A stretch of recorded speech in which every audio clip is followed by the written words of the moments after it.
Computer recording. Welcome. Welcome everyone to this side event. We are lucky to have speakers and the audience from all over the world joining us today. I thank all those who have worked behind the scenes to make this event a success. The main objectives of this side event are to track global digital cooperation and to track innovation and development, a dedicated multilateral hub linked to the regional and national nodes and mechanisms. As we all know, the future of health and education sectors is digital in each and every country, rich and poor alike. To run the session smoothly, a kind request first from all the speakers, please stay within your allotted time.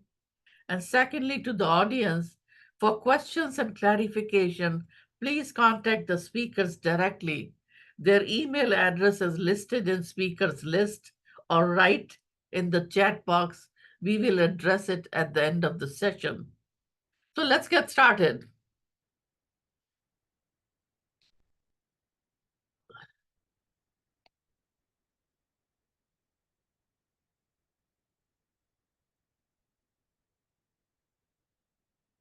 Okay, I think you can see it. Oh, everybody can see it, I guess. As we all know and agree on that, future of health and education sectors is digital in each and every country, rich and few, poor alike. Health and education are the backbone of achieving all sustainable developmental goals and the United Nations 2030 agenda. It is essential to mobilize financial and knowledge resources from UN member states, governments, financial education and businesses, academia, and civil societies. Both public and private sectors play an important role in financing research and development. There is a need for balanced strategy that leverages the strengths and weaknesses of both. Here is the agenda of Women's Health and Education Center. Its acronym is WHEC, and the brief introduction of its initiative in health and education sectors. WHEC has been building partnerships with WHO, UNESCO, various teaching universities, and hospitals from USA, Africa, and India for the last 2 decades. Lessons learned from the shortcomings of technology access and for the least developed countries is overwhelming. With 2.7 billion people still left offline in 2024, most of them are in least developed countries. WHEC, with UN forums, wishes to find solutions for creating a human centered and resilient digital future. Advocacy and communication is at the heart of our initiatives. While obligations to promote the rights of women and children are protected by international conventions, difficulties in moral obligation into practice still abound. It was indeed our privilege to present WHEC's e-learning, e-health, and e-government initiatives in 2022 HLPF side event. The link has been provided to you, and some of the speakers were with me in 2020 for this session. Our partnerships are based on the trust and mutual respect. Global partnerships in health and education sectors, which works for all the UN member states, is essential and it is of the utmost importance. Please review this session at your convenience. Openness in science is an essential component of the scientific process. Making science more accessible, affordable, inclusive, and equitable, especially in health and education sectors, is the way forward. And achieving Sustainable Developmental Goals SDG 3, 4, and 5 by 2030. We suggest avenues for providing universal health care, online quality educational platforms, and use of artificial intelligence, AI, and big data management for low and middle income countries to accelerate SDGs. STEM, science, technology, engineering, mathematics, and medical projects and programs with special focus on girls and women, migrants, and marginalized population in improving affordability and accessibility are at the core of these initiatives. Digital technology does not exist in vacuum. It has enormous potential for positive change, but can also reinforce and magnify fault lines. Our world needs science, and science needs girls, women, and minorities. The COVID 19 pandemic has revealed the importance of STI for humans' well being and survival, as well as a need for greater global cooperation. Linked to the Science Policy Brief of WHEC published by Science Technology Innovation Forum 2023 has been provided to you. Please review at your convenience. Role of artificial intelligence AI to have beneficial impact on global health. As a matter of fact, we had conducted a side event with STI in 2024, and it was very well received. The safe deployment of new technologies, including AI, can help the world to achieve the sustainable developmental goals. Ethical considerations in neurotechnology is essential.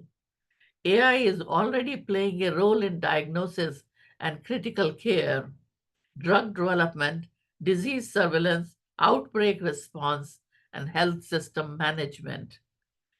We get involved in the capacity building, shape the research agenda, and engage stakeholders in improving the ethical foundation for the use of big data and AI in public health.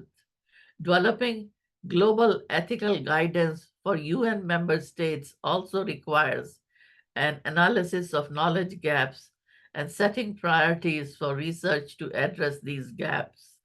We publish the solutions of future of AI in health and education sectors in our various publications. To demonstrate digitalization and its benefits for public and social value, WHEC and its associates believe that a dedicated place is needed in the United Nations to develop and refine appropriate norms, policies, and pilots, promote future ready human capabilities, and mobilize financing for public innovation uh, uh, uh, and financial innovation ecosystem. We are grateful to 60-second Commission for Social Development session to publish the summary of WHEC side event program, which was done in 2024 on their website, DISD website, titled Towards Education and Health for All. The link has been provided to you for you to review and go through our recommendations.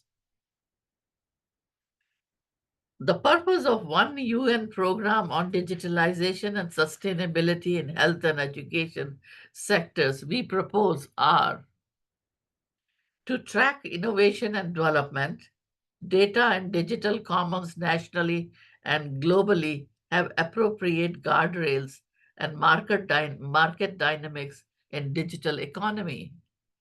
50% value from the digital economy should go to the bottom 50% nationally and globally by 2030. Our vision and our efforts. Knowledge and learning are humanity's greatest renewable resources for responding to challenges, and inventing alternatives. Education does more than respond to the changing world. WHEC's recommendations and areas for development include inclusion and equity in and through education, quality education.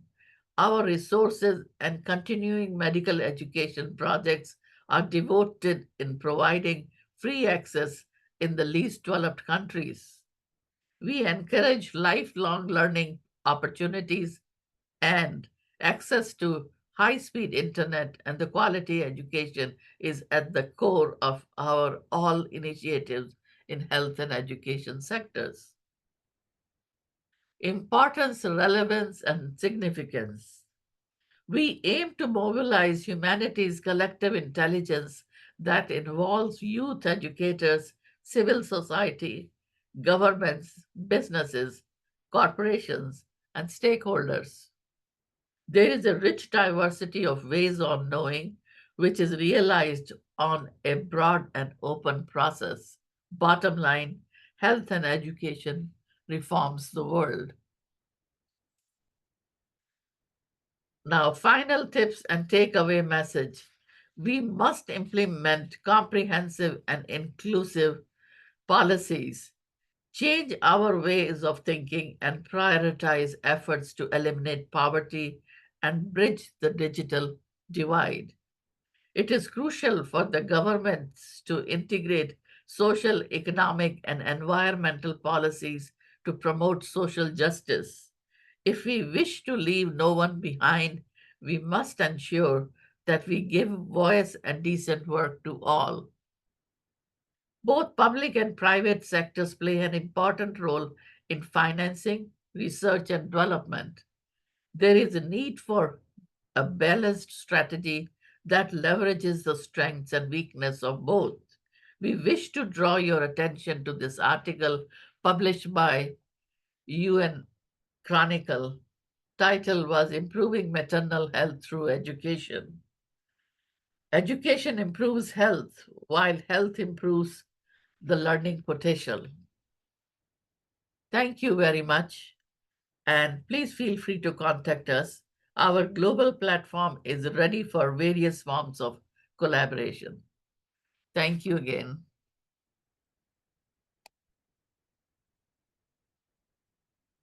Okay. Now, it is indeed my pleasure to give floor to Dr. Uttran Datta, Associate Professor from Arizona State University. His research and focus of work is in rural India and South Asia. His presentation is on imagining the future. Go ahead, Uttran.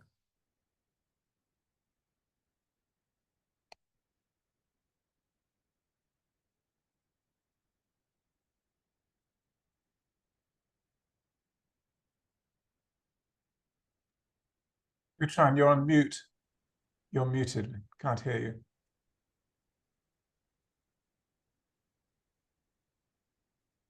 No.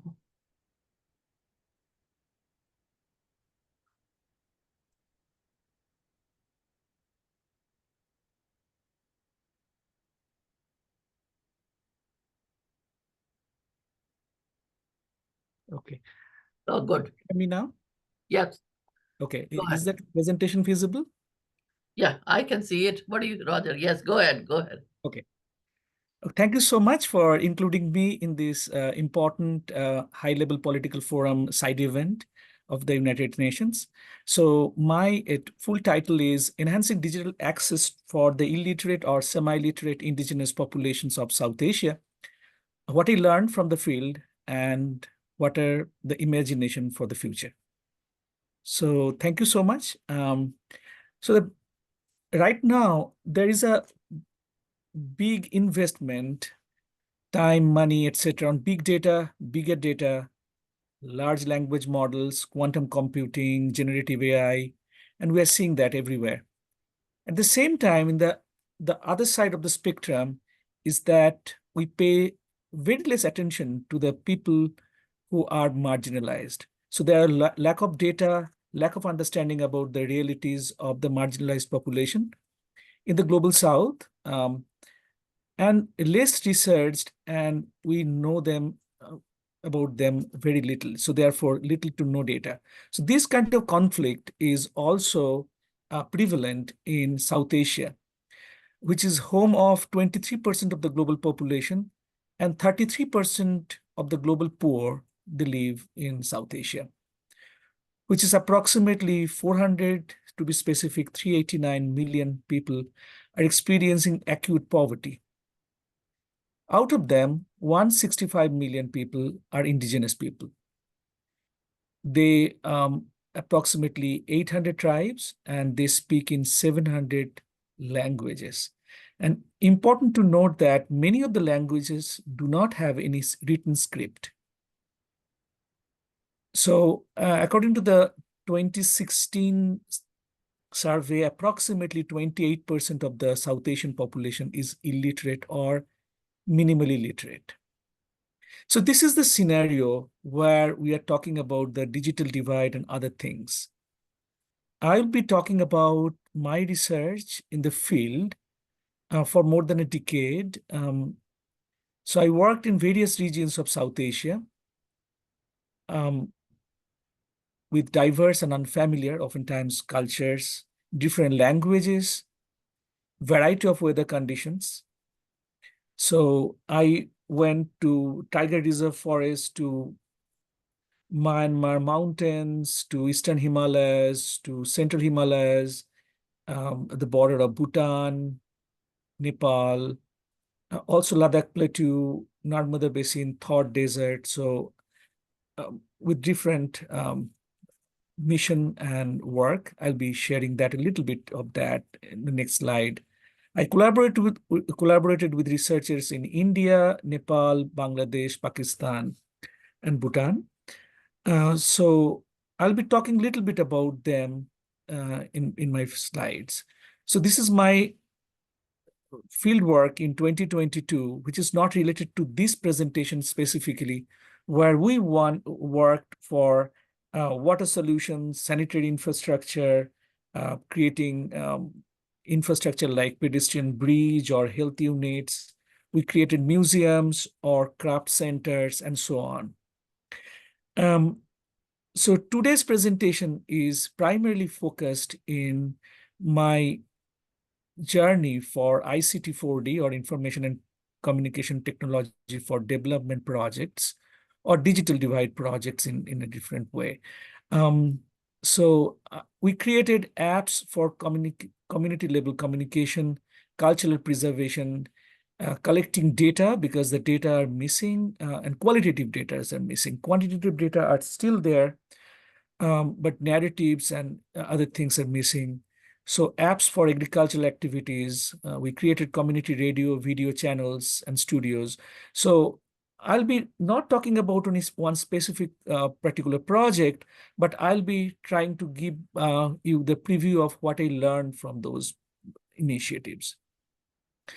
To understand South Asia and indigenous South Asia, I want invite you to understand the digital divide, which is a little less, more known term.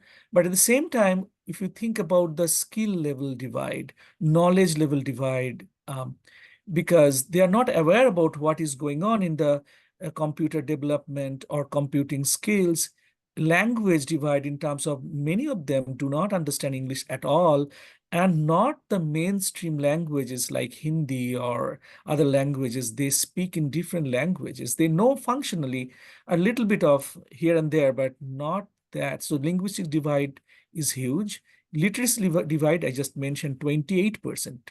So approximately 1/3 or 1/4 of the population is illiterate or minimally literate. Resource divide, you know that network and all the structural things, also hardware, yeah, there's not that much available. So working there has a different dynamics than working in an urban slum or in a low income setting in nearby cities or so on. So the barriers we faced so far in this journey is technological. primarily infrastructural. There is no network. For example, many of these places either do not have any network at all or have 2G or 3G maximum kind of capabilities. So working in those areas need a different kind of technological investment. There are issues of insider-outsider conflict, trust building, etc. There are barriers in terms of gender, class, religion, age, ethnicity, linguistic, I just mentioned. There are different types of communication barriers. They don't want to speak sometimes. Sometimes they just want to speak whatever way we want to listen. For example, if a researcher wants to hear a yes, they will say yes. This is a master technique they practice for several centuries to please the outsiders and minimize the conflict. And therefore, we don't get the real data. So to get the real data, it's not just one time, 2 hours, 3 hours mingling. It needs more investment in time and energy. And also the skepticism, why this person is here, why these people are researching on us. So those kind of barriers, and I can go on, but the time, respecting the time limit, I'm kind of stopping this. So basically what I'm proposing, or what we do there, is an and approach. So basically we don't exclude, we don't want to exclude anybody from this kind of research. While coding and computing technologies are very much helpful, but we need something more to co-create solutions. For example, inclusion of text option and non-text options. All the non-text options, including sound, gesture, and all other things. Synchronous and asynchronous communication, because people, they are not very proactive in their devices. So sometimes they use the mobile phones or something once a day or once in a couple of days. Multisensory approach, all the senses, including tactile, needs to be included in this particular computing development. As I mentioned, long-term involvement is important, and in situ development, working there with the community, constant feedback, and modifying your computing solutions all the time while staying in the field. Because while you are working with the 2G or 3G situation, you cannot expect that what you developed in your lab with the 4G, 5G capability will work there. So we need a culturally appropriate, inclusive computing. So what I'm going to share with you, without telling you a lot of theories, is some of the examples we did in terms of semantics, in terms of sensory interfaces, collecting data, and preserving and promoting their realities. For example, when we try to create community-based apps, we don't rely on whatever available in internet or something. Rather than we start bottom up, we try to create culturally appropriate imageries and other things so that they can understand what they're talking about. Because a single image can create different meanings in different cultures. So there are conflicts with image because our understanding of they cannot understand words. They're not literate. They cannot understand the image the way we understand image. So rather than creating image bottom up isn't solution. So if you see that this is a process, this is the intermediate input, and this is the final output, a redrawn computing image. And then we are using that in the interface. Here, the image used. So it is a kind of a step-by-step building of things. And if you see that this kind of interface is not probably familiar to you because it is designed by them, because they're illiterate, they're creating a visual interface only. And they understand this image. Maybe this is not understood by a community who lives 500 miles away. Okay, so it is very locally specific interfaces design. Next thing is that we don't want to exclude the easily understood terms. For example, clicking the photograph, they understand the icon of photographs. But they need more. For example, not just audio, not just video and photograph, but we need voice-based inputs. We need kind of a, if you can create some lines and other things, what they can, so they have many various signs, local based signs, so can you include them? So those kind of thing. Also, in terms of, this is an example of password. So they don't understand A, B, C, and D, so we create alphabets for them. So using the locally available things like shirts or the hammers or the flowers or whatever the vegetables and other things. So these are their alphabets of creating their passwords, not our ABCD based passwords, if that makes sense. So it is co-developed by the community. They give us the inputs that how to design this and how to use that. So next thing is, how can we collect data or collect narratives or collect their stories? Because I started the presentation with no data, right? So how can we do that? So these are the examples of some of the ways we collect this information. Also, we work together, draw together, create maps. And so all of these things are important examples of what we did. In 2022, for example, this is a studio we created where they used all of these materials to create their own channel, Will Voice. And there's a radio station and a video station, and this is their studio where they work. So, so at the end, I just want to end this presentation by saying that we need not just coding, but humanitarian coding. We need to bring the lab to the field to enhance that transdisciplinary and multilateral collaboration, to bridge the sensory and communicative barriers I just mentioned, so that we can create competent and pro-dignity design to address local conflicts, because many of the design we use is not very dignified for them. And inclusion of insiders, women, youth, elderly population. So thank you so much. And I deeply indebted to all my indigenous villagers who are my teachers. So thank you so much. And I'm to stop here. Well, thank you, Dr. Datta. It was very eye-opening. And in America, we take it for granted, most of the things. Continue your lovely work. Thank Now, you. my pleasure to introduce Dr. Roger Worthington from UK. He and I have been friends for a while, and I'm lucky to have him as my best friend. He's a consultant in ethics and global health and co-chairs SDG Publishers Compact Fellows, and Dr. Colleen Kraft, a lovely person, professor of pediatrics, University of Southern California, Los Angeles. She was also 2018 president of American Academy of Pediatrics. Focus of their presentation is on promoting SDG 3 through intelligent use of technology. And joining them is Arthur Magwanda, assistant lecturer from Malawi University of Science and Technology from Africa. So we have quite a global faculty. Go ahead, Roger and Colleen and Arthur. Go ahead. Thank you very much for that introduction, and it's a pleasure to be here, and I'm grateful to my friends and colleagues for joining me. So I'm going to start off by talking about the ethical case for sustainable healthcare, and go on to discuss ways of promoting SDG 3 through the intelligent use of technology. Rita has introduced us, so I won't spend time on this slide.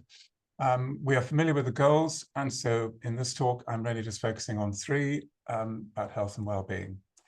So all countries need policies in place for promoting health and well-being, but it is a fact that there are significant disparities both between countries and within countries in terms of who pays, how the system is funded, the quality of care that is available, and critically, who has access to that care. And these 3 points relate to the well-known adage in terms of health policy about cost, quality, and access, and it is always difficult to get the 3 into balance. But in terms of sustainable healthcare, the systems themselves need resilience and they need to be equitable.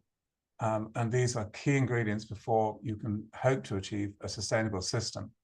Many healthcare systems around the world are probably not sustainable in their present form. So reforms are needed in many situations. So in order to achieve these goals, healthcare needs to be adequately funded and have resources, both financial and human resources. There must be a more equitable means for distributing those resources to meet the needs of the populations, whichever country you're talking about. And of course, you need an adequate supply of trained professionals to manage the system and provide the care. And very few countries can achieve all of these things. So it's really about balancing what can be provided with what is needed. And it is usually left to politicians and policymakers to try and find the best way forward. But if there is a failure to achieve adequate distribution of healthcare resources, there are real consequences. And I'm not going to spend time demonstrating the data at the moment. Colleen will provide us with some more practical examples shortly. But life expectancy is impacted, the quality of people's life, and of course, there's an impact on the economy as well for a number of reasons. So this is not just a question of, oh, wouldn't it be nice? These are practical necessities. And this is, in a way, my take-home message. Health policies that are inequitable are by definition unsustainable. And that position, in my view, is unethical, and it is a social and political challenge. So for a healthcare system to be sustainable, what do we need? And so this relates to the points that I was making earlier. We need a trained professional workforce, but we also need to be mindful of waste. There is often significant waste built into healthcare systems. Healthcare systems are major emitters in terms of carbon emissions and other forms of pollution. And these have to be addressed at local and national level, as well as international initiatives. And coupled with these two things, we need policies aimed at improving equity and improving the distribution of resources. And that helps to ensure access to quality healthcare. So there's a logic to this, which flows through the reasoning that I'm trying to present. So how can technology help to address these problems? If the problems are fundamentally social or political, then technology may not have so much to offer. But of course, if we use it wisely, we can help to minimize the negative consequences. For instance, we can use it to help reduce carbon emissions, environmental pollution. And as we've already heard, we can do it by sharing knowledge through artificial intelligence. Just got one or two quotes here, and this is from an article in the New England Journal about human-induced climate change and the destruction of nature. It is a global health emergency. And this is something that has been recognized by the World Health Organization. And it's estimated that by 2030, the date when the goals are meant to be achieved, 2 billion people will live in areas that are basically not suitable for sustaining human life. So this is an enormous challenge. And technology alone may not be able to help change the facts on the ground. But this is a rhetorical question, really, but could it help to address the equity problems that are embedded in so many healthcare systems? Another quote, this time from a journal of public health. Research suggests that AI, which is expected to make objective and unbiased judgments, ends up reproducing the biases and inequalities of the societies they are trained on. And this is a big challenge. It is one that is becoming recognized, but I'm not sure that it gets quite enough attention. And there are no quick fixes for addressing that. Another one from the New England Journal, AI models are far from immune to the shifts and discrepancies of values across individual patients and societies. So there are inequalities at all levels within many healthcare systems. So in my words here, while AI is not the enemy of change, we must be mindful of its limitations. And technology can be applied to help these systems make them more sustainable if and only if that is done as part of a wider strategy to address the problems associated with health inequity. Now, universal healthcare is widely seen as being the #1 requirement for achieving sustainable healthcare. And as I've already suggested, the lack of proper access to healthcare has significant consequences for large sectors of the population. And those who suffer from lack of access to universal healthcare are often the most vulnerable in society, such as the very young, the very old, and those living with long-term conditions or suffering from poor working conditions. All these have their impact. So it's really important that governments who are often responsible for setting health agendas, they take responsibility for this. Healthcare is too often too far down the agenda in terms of setting priorities. But of course, others need to be accountable as well, including and not limited to industry. And some of you may be aware that there was a really interesting court judgment just a few months ago, whereupon the European Court of Human Rights held that the fossil fuel industry must take responsibility for the harms caused by the emissions from burning the fossil fuels that they produce. And we know that it leads to poor air quality, health complications, and premature deaths. And if this ruling becomes a major precedent, it will lead to some sort of rebalancing, at least in terms of financing and taking responsibilities. But that's where I will stop, and I will hand over now to my friend and colleague, Arthur. Over to you. Okay, thank you very much. My name is Arthur Mangonda. I'm an assistant director in computer science at Malawi University of Science and Technology. So I'll be presenting on the law of Internet of Things in healthcare. So I will be walking through how introduction to Internet of Things, as well as Internet in healthcare, application Internet of Things in healthcare, benefit as well as consideration. Next, please.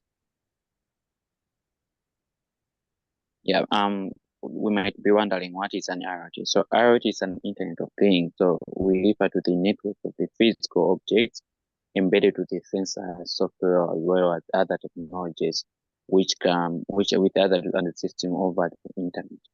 And the key components of this kind of Internet of Things, these are the sensors and devices, as well as connectivity between these kind of sensors and their devices which are connected together, as well as on how we transfer this data from and how we process this data which are being transferred from one device and sensors, as well as the user interface where we visualize the data which have been collected.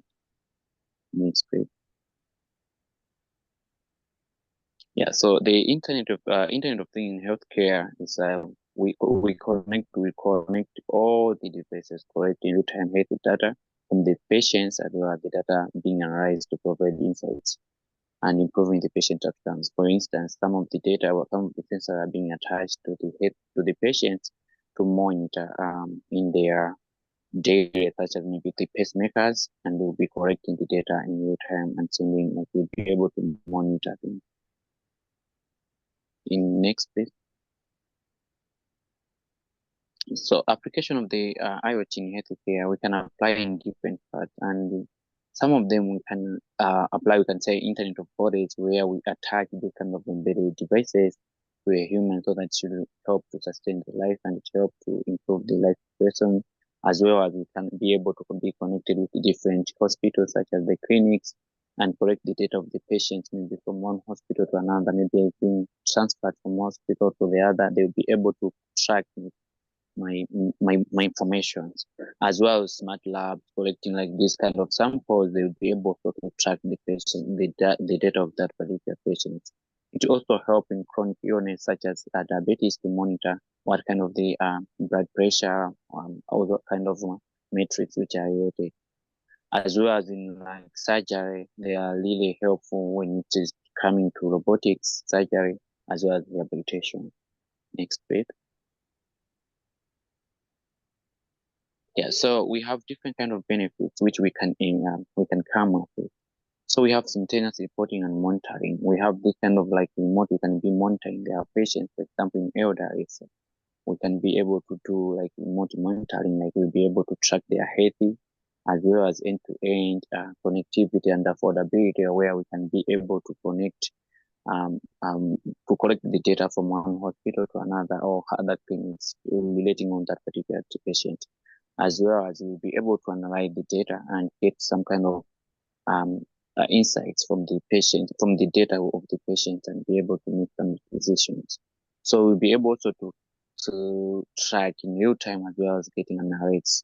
Also, you can just also check in real time and have like the checkup. And mostly also in elder when they have the four. Next, please. So the consideration when we are dealing with Internet of Things, we have the privacy as well as security. Always we have to put in consideration, like we have to be protect the data of the patient. Interoperability, it's really helpful when we are connecting the devices so they should be able to communicate to each other, as well as the data management of the patients. Next, please. Yeah, so the take-home message is IoT is a revolution in healthcare by providing the better patient monitoring as data-driven insights and efficient healthcare delivery. So, yeah, thank you very much for listening. Thanks. Thank you very much, Arthur, and that's appreciated. And Colin, would you like to take over, please? Absolutely. And we're going to move into the really practical part of this. And where is the technology? How has this technology been developed in one part of the world, whether a high resource or low resource setting, and be able to move to another part of the world or be inspired to create technology in another part of the world? So let's go on to the next slide. We still have gaps in diagnosis, treatment, and self-management, particularly in the pediatric world where I live. Areas of developmental disabilities, genetic phenotypes, maternity care, where we've only gone backwards in the United States, electrocardiographic care, vision care, behavioral therapy. So let's go on to the next slide. What we know, and you click again, artificial intelligence is really something that helps to guide our practitioners and use computers and statistics to make predictions and automatic decisions that used to require intelligence. But it always has to be in the context of a clinician or somebody who can read those findings and make them applicable to the population of people that they're caring for. Next slide. What artificial intelligence does in improving care delivery is it provides some of that clinical decision support. What can you find quickly that you can then decide how to do your next steps for your patient? It helps with operational analytics. So looking at what are some of the procedures that are out there, what are the next steps, what's the most efficient way to take care of that next patient. And then it works on workflow enhancements. It automates some of those repetitive administrative and documentation tasks so that clinicians can take better care of their patients. Next slide. If we look at the whole idea of machine learning, much of what's out there now is based on the whole science of supervised learning, where essentially different diagnoses or treatments are classified so that a practitioner can actually look and see what's going to be the right diagnosis, what's going to be the next best step for that patient. Next slide. And if we look at deep learning, which are the interconnections between the different algorithms, we can really look at things like facial features, we can look at eye findings, we can look at a lot of different things from using deep learning as part of that machine learning technology. Next slide. So I'm going to talk about a really complex algorithm. We have a picture of two little girls here. This is practical life. We have one child who has some of the facial stigmata of trisomy 21. We have a child who does not. How could we tell the difference? How could an algorithm help us out with a young child? The next slide. When you look at a complex algorithm, like identifying a child with facial features of trisomy 21, the facial features, including things like the epicanthic folds, flattened nasal bridge, small mouth, upending palpebral fissures, are input, and the relationships between those different types of facial features are part of what comes up with that algorithm, that supervised learning classification of, does this child have trisomy 21? Or does this child not have trisomy 21? So next slide, what this algorithm would do would see this child, and it would show that interaction between those different facial features and would tell us this child likely has trisomy 21. Next slide. If we look at this algorithm, we see that the algorithm does not put together any of those different facial features of trisomy 21. And so we see the child, the algorithm sees a child that does not have trisomy 21. Next slide. This is actually a app that's called Face to Gene, and it uses that deep learning and computer vision to very quickly take a picture of a child's face and be able to tell, does it have some of the phenotypic differences that you see with different genetic syndromes? And very quickly can help a practitioner say, does this child have a genetic syndrome or not? And what's our next step? Next slide. Digital EKG monitoring is out there now, and you can actually do this, and it's affordable enough in the United States that somebody can do this on their own. So it's inexpensive, and it sends out signals for arrhythmias, for abnormal heartbeats, and elevated T segments. So somebody can tell very early on if what they're feeling in terms of their chest pain or a palpation in their chest might be an abnormal cardiac rhythm. Next slide.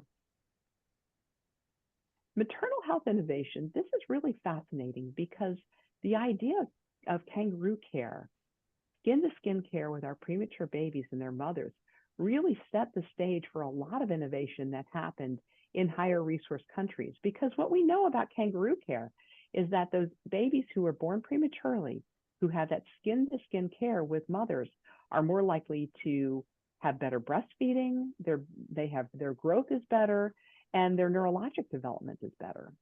But some of the maternal health innovation also is looking at predicting perinatal hemorrhage or preeclampsia, and then safe sleep and infant calming. Next slide. So predicting perinatal hemorrhage, there are devices that can be put on the arm and it can detect peripheral vasoconstriction, which suggests that there's bleeding centrally, and it alerts prior to the symptoms of hemorrhage. Next slide. This is a responsive bassinet that does many of the same sorts of things that kangaroo care does without the skin-to-skin in the instance where you have maternal death, and also is really looking at calming and soothing babies as well too, and improving breastfeeding. Next slide. Pediatric vision screeners. You see a child who looks like they may actually have cross-eyed or a strabismus, and what the vision screeners can do very quickly is tell you whether this child has eyes that are aligned correctly or not and may have strabismus.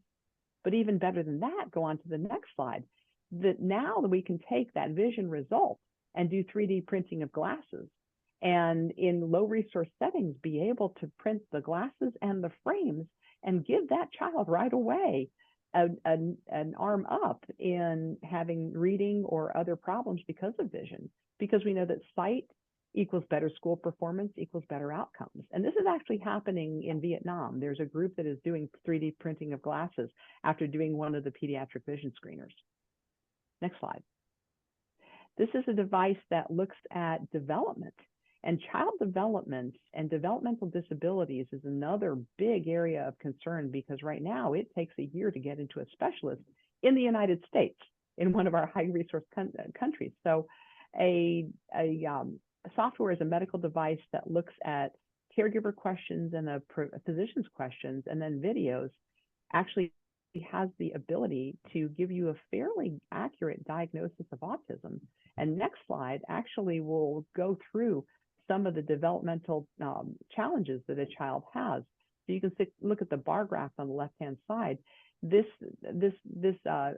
app will actually help you see if a child has receptive language problems, expressive language problems, sensory problems, and where it's not a full diagnostic developmental exam, it can be done in a day, where you're waiting for a year to get these kids evaluated. Next slide. Mental health technology is out there now, particularly calming and some AI-driven cognitive behavioral therapy. So in between the time a practitioner sees a patient, the patient can be doing and working on some of those skills. Next slide.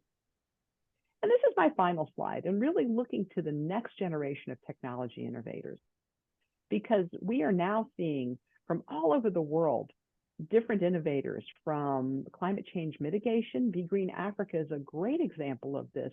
These are people on the ground in different countries in low resource countries saying that there are really technology solutions to what we're looking at right now to help us make the right decisions.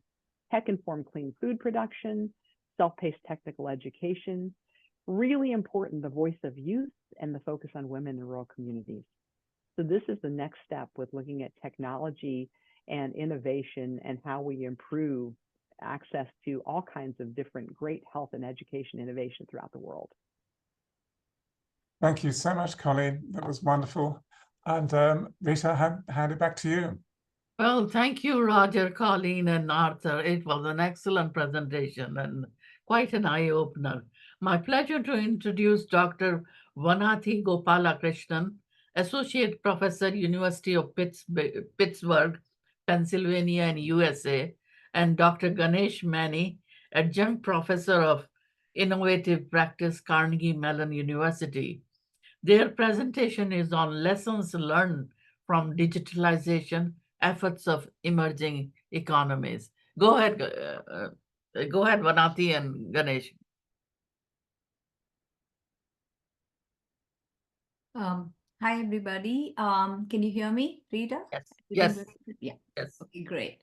Thank you, Rita, for this opportunity to briefly present some lessons learned from digitalization efforts of emerging economies via use cases. My name is Vanathy Gopalakrishnan, and I am a tenured associate professor of biomedical informatics, bioengineering, clinical and translational science in the School of Medicine at the University of Pittsburgh in Pittsburgh, Pennsylvania. The World Bank Group started an extremely significant initiative in 2019 called Digital Economy for Africa, or the DE4A initiative. And this was in support of the African Union's digital transformation strategy to bridge the great digital divide that existed in Africa. This map shows their very remarkable progress in terms of digitalization enablement as of May 31st, 2023. You can see the blue areas are all the completed portions. New digital projects were subsequently created and encouraged with many partners supporting and raising economical and financial awareness. One example is the FINIA project at CMU Africa in Rwanda, created by the Financial Inclusion Research Group that includes Professor Ganesh Mani, who will be speaking right after me in a few minutes, and Professor Edith Luhanga, who has previously spoken at this forum. This project is aligned with the SDGs 4, 5, 10, and 11. And now I'll talk a little bit about the SDG 3, which Roger and Colleen et al. Talked about. So herein you see various stakeholders and sources of big data in healthcare, including government agencies, patient portals, wearables, and smart devices, and also data included from various databases and studies, including electronic health records. These are important to digital health applications such as precision medicine, preventative medicine, and population health, which needs to be monitored carefully, especially in light of the recent pandemic. As a leader in digitalization, India's digital health mission for healthcare inclusivity, called the Ayushman Bharat Digital Mission, takes a citizen and patient-centric approach and brings together very impressively all stakeholders in an integrated digital platform that enables real-time trend monitoring across the nation. You can see how important it is to have a panel like this. And I will do a little small demo of their dashboard, and just to show you how real-time you can get information directly from Abha accounts. So basically, this ABDM dashboard demonstrates across each state. So you can select the state and you can see what happens in real time in terms of the state. It'll just take a few seconds to link all of these records. And you can see here how many of the different health facilities that are available across the state, how many ABHA records were there across genders. You can click on age and you'll get a proportion of how many people are above 60 and so on, and the distributions. And you can also see the trends that are shown immediately in terms of how these records are split, how they are integrated, how many applications they received, how many of them were already approved, and so on. So this gives them a very nice view, state-wise and nationwide, to actually verify what is going on in the whole of the nation and observe trends. So the patients, this digital platform was created to incentivize people from lower socioeconomic backgrounds to have free access to healthcare partners with linked health records based on this unique identifier. They basically then allow the patients to have access to their own health records via an app. And they can receive anytime, anywhere care from partner providers. So you can actually see that they link all of these records. And the best part about this is that it was created for the National Health Protection Scheme, or the Ayushman Bharat, which covers like about 10 crore poor and vulnerable families, approximately 50 crore beneficiaries, and they provide coverage up to 5 lakh rupees per year for secondary and tertiary care hospitalization. And the benefits of the scheme are portable across the country, and the beneficiary covered under the scheme will be allowed to take cashless benefits from any public or private empaneled hospitals across the university. I show this as an example of such a great aggregator of electronic health records for these patients. And this is really interesting to identify equity trends much more easily than what is currently available in the United States in terms of federated electronic health records, due to more of the siloing and the regulations. Thank you. And now Dr. Ganesh Mani will continue the presentation. Thank you.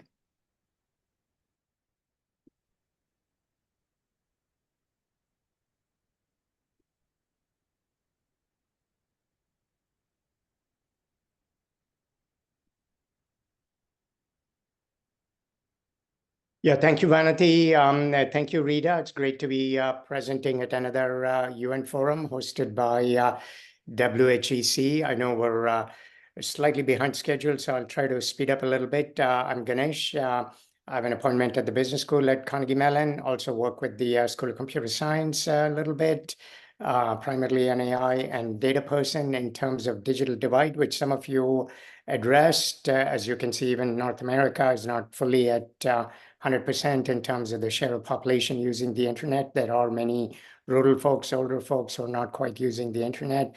South Asia and Sub-Saharan Africa are lagging behind. South Asia has made a push in the last decade or so. So it's approaching 40%. The data is a few years old.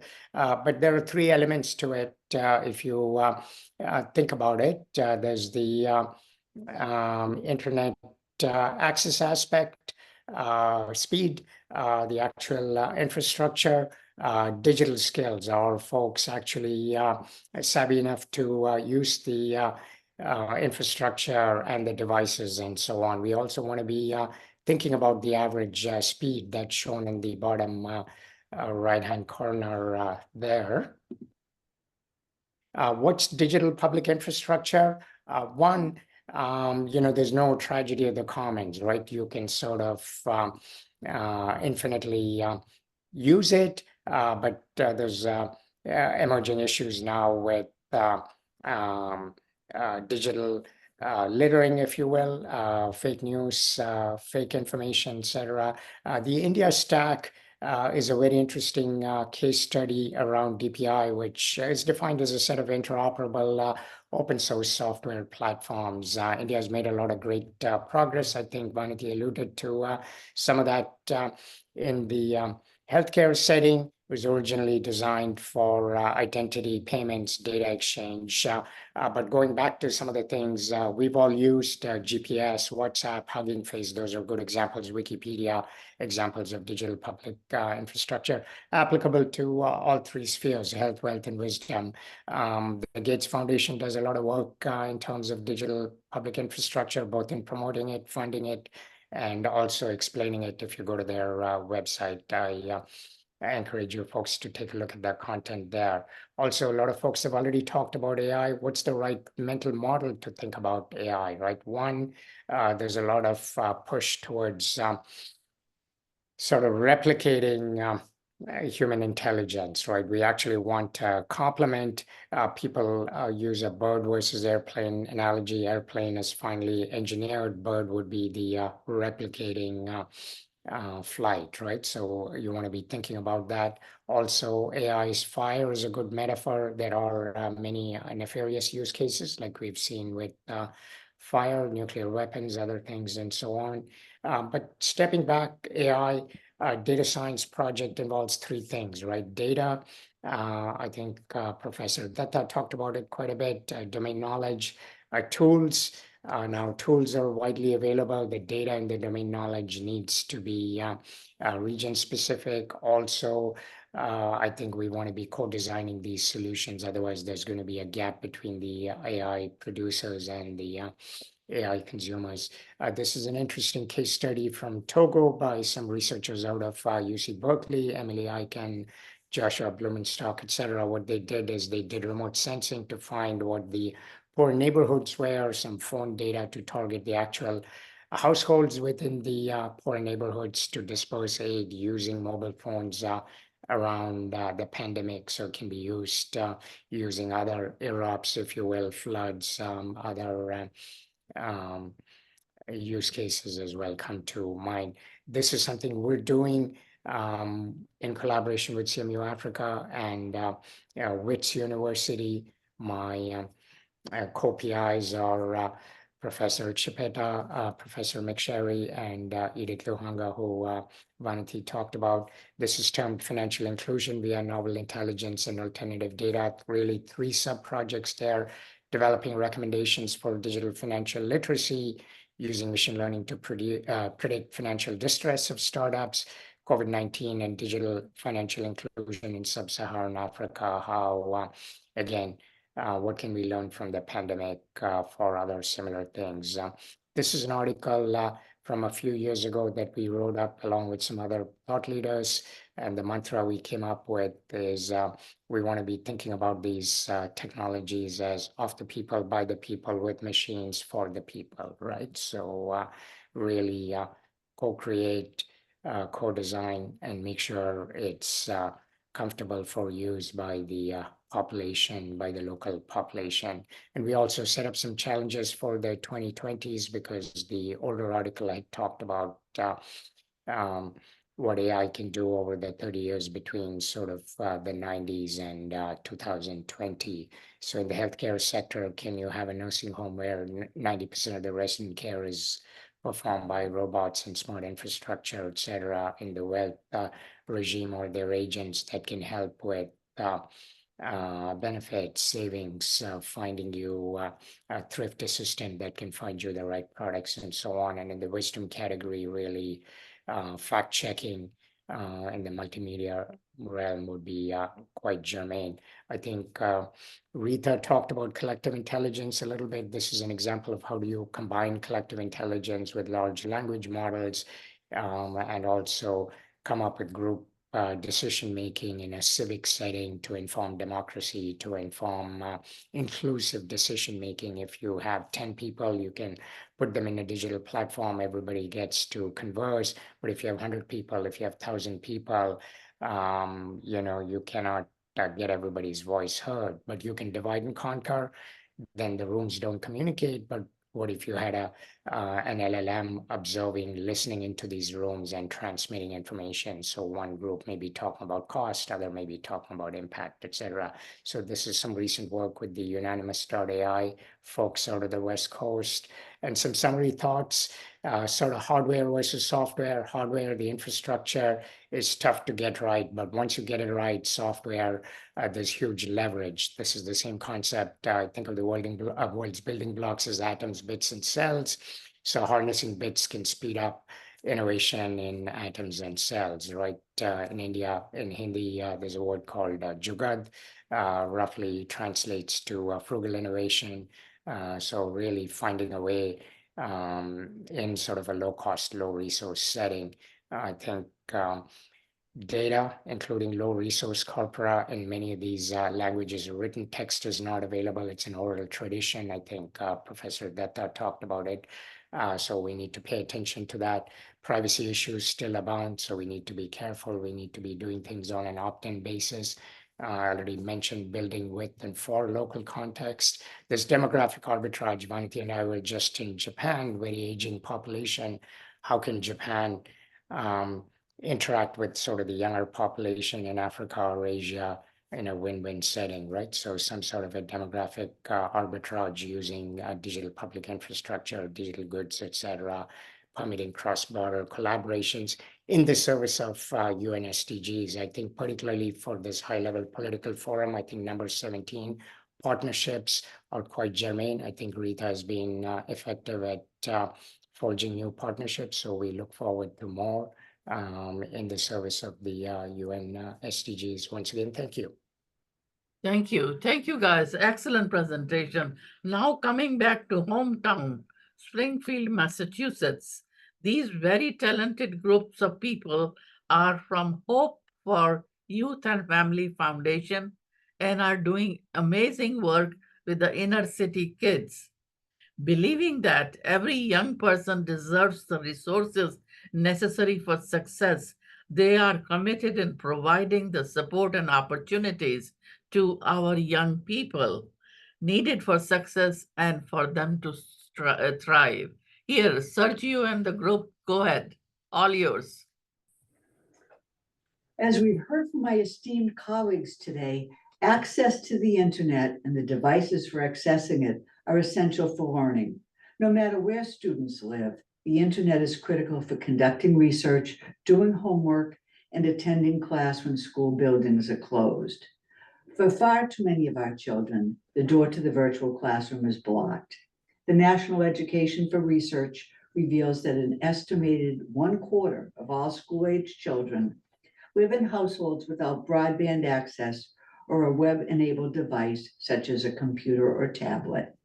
This inequality is systemically related to the historical divisions of race, socioeconomic status, and geography. We must come together, Black, white, brown, and Indigenous, from farm to town to city, like Springfield, to ensure our students have the tools they need to learn and receive a high-quality education. One foundation that meets these challenges head-on is Springfield, Massachusetts Hope for Youth and Families Foundation and their amazing future project, dedicated to bettering the lives of youth and families through enrichment, college and career counseling, the arts, and a variety of additional programs devoted to the idea that every young person and their family deserve the resources necessary to create a pathway to success. This is their story. Thank you very much, Don, for that introduction. Thank you very much to Rita and everyone that's a part of this project here for this side event. Just want to share my screen real quick and kind of confirm with everybody that it's being shared. And we'll start now. So what we're seeing over here in Springfield is a lot of what's being seen around the world. I'm not sure if everybody can see my screen, if we can confirm that real quick.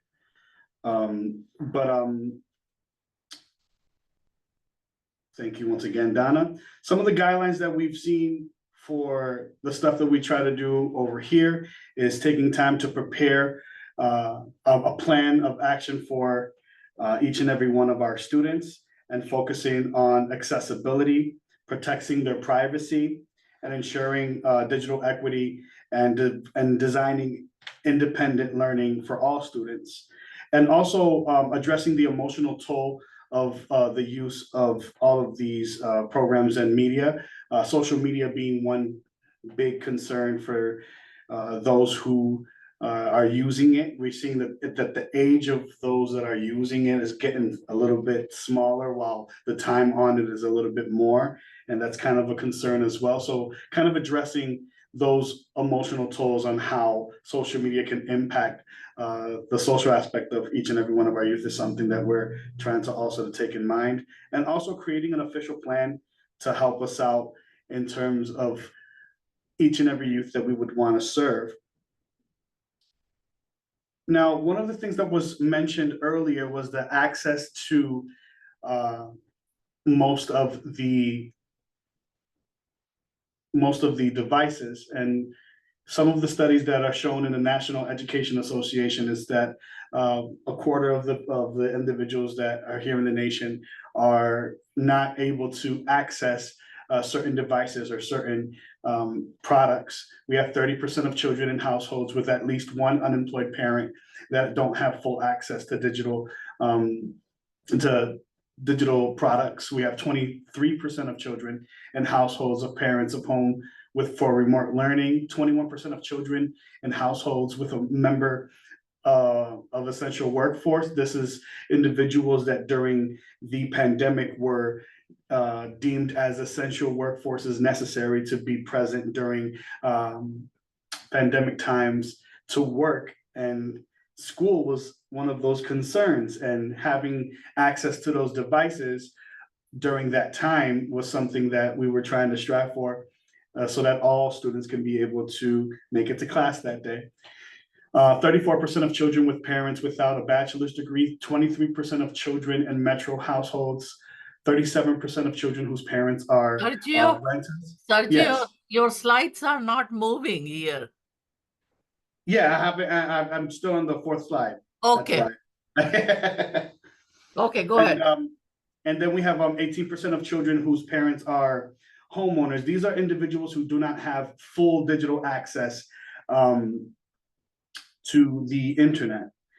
Along with those numbers, we have 47% of children living in under-resourced households, 31% of Native students of color that do not have access to broadband or even devices, and then 16% of teachers who do not have access to broadband or devices at home. So most of their work happens when they're going into the office, when they have access to these devices.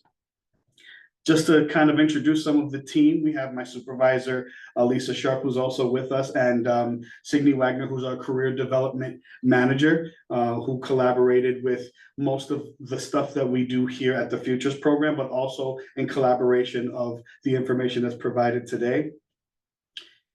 Some of the collaborations that we have are with the Springfield Public Schools. We also have an academic initiative known as the Springfield Empowerment Zone. This partnership is what we are primarily working with. There's schools such as Libertas and Veritas, and as well as AmeriCorps, which are other collaborations that we have to get this initiative going and working. Some of the findings that we found is that 10th graders who participated in one of the Hope for Youth and Family programs actually gained 5 points or more in ELA or 3 points or more in math in their NWEA MAP test, which is a standardized test within the state. The students who didn't participate in these programs, which is something that we like to pride in and want to continue to increase. We actually spent most of our morning in one of our summer programs kind of implementing some of these policies and some of these things that we have in store for the students that we serve. What are some of the benefits for having technology within the classroom?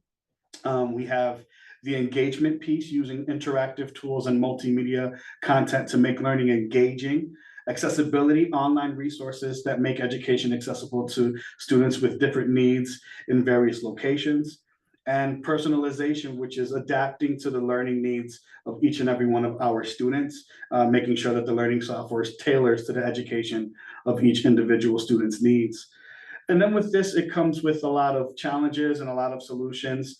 Some of the challenges, as we've been discussing throughout the presentation, have been that digital divide. One of the things that we would like to continue to work on is making sure that each and every student has equitable access to technology. Some of the programs that have existed within the state of Massachusetts is that local internet service providers like Verizon and Comcast have provided innovative learning pathways for students that participate in public schooling, where they can be able to receive access to the internet by way of personal hotspots, as well as devices that are able to access the internet.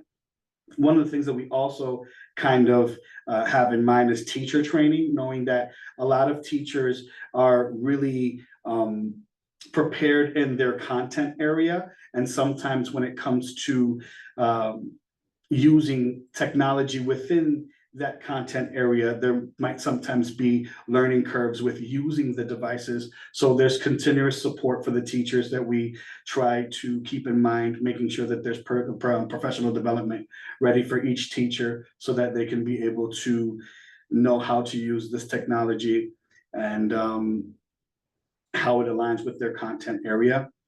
And of course, cybersecurity, making sure that policies that we create are putting the student data first, making sure that they're safe while using these devices and accessing the internet.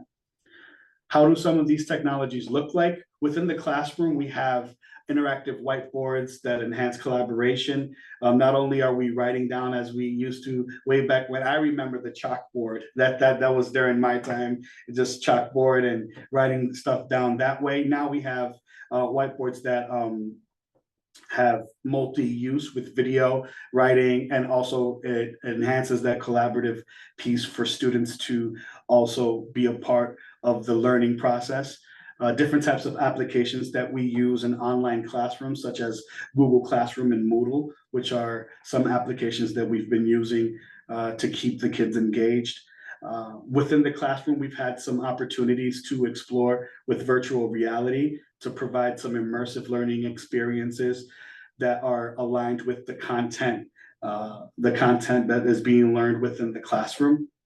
And kind of as I spoke a little bit earlier, access to the devices, the public schools in this area, as well as other public schools that are within the state, and I would presume the nation, have really been adamant about trying to make sure that each student that comes within those doors have access to devices and the internet.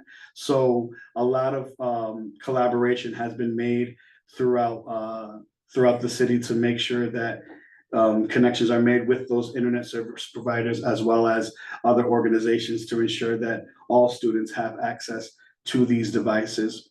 I want to now shift it over to our supervisor, Elisa Sharp, who can then present a social emotional app that has also been created to kind of help with the mental health piece and the social emotional learning piece as well. Thank you so much, Sergio. First of all, excuse my attire. As Donna and Rita have said, we are on the ground and we're working with the students daily. So we just came from a summer program, which is why I'm dressed this way. Thank you so much for having us. And just to segue, Sharp Mindset is an app that my team and myself have created. It's an SEL app, social emotional learning. So not only does it address the educational needs of students, but it also addresses their social emotional needs. And what we found during the pandemic, even post-pandemic, is that the student cannot learn at their best if their social and emotional health is not at their best. So just tying the two together. And we are using, to do that, we're using disciplines like poetry, music, the arts, again, as Donna has stated, and just interweaving all of them to use that as a vehicle for social emotional learning so they're able to perform better. And what we've seen is, throughout the Futures program, we have this app implemented in 5 of our partner schools. And through each of those schools, what we've seen is improved attendance, improved attitudes about self and others, as well as increased family engagement as well as an 11 percentile point gain on the student standardized achievement test. So with that being said, we'd like to continue to expand, and what we could really use is more partnerships. We do have some, but we could use more to, again, increase the number of students that we serve on a daily here in Springfield. All right, thank you very much, Alicia. And then we'll end off with the vision of our program. I know that it was mentioned before in the introduction, but it is at the heart of everything that we do. It's our vision is to create a world where every young person has access to the resources and support they need to thrive. We believe that by investing in our youth, we can create a better future for all of us. And all of us includes that next generation, so that they can be able to open the door to the following generation as well.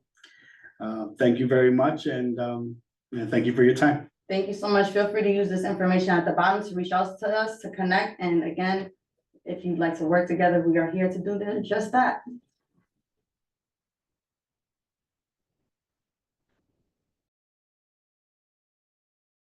Lisa, you're on mute.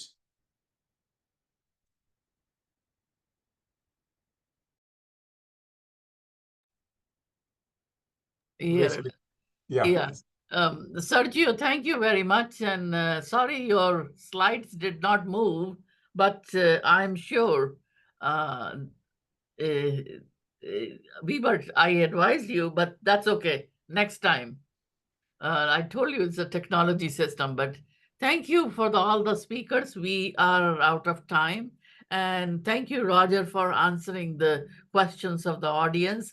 And if anybody has any questions, please contact the speakers directly. Thank you. And we will stop recording now.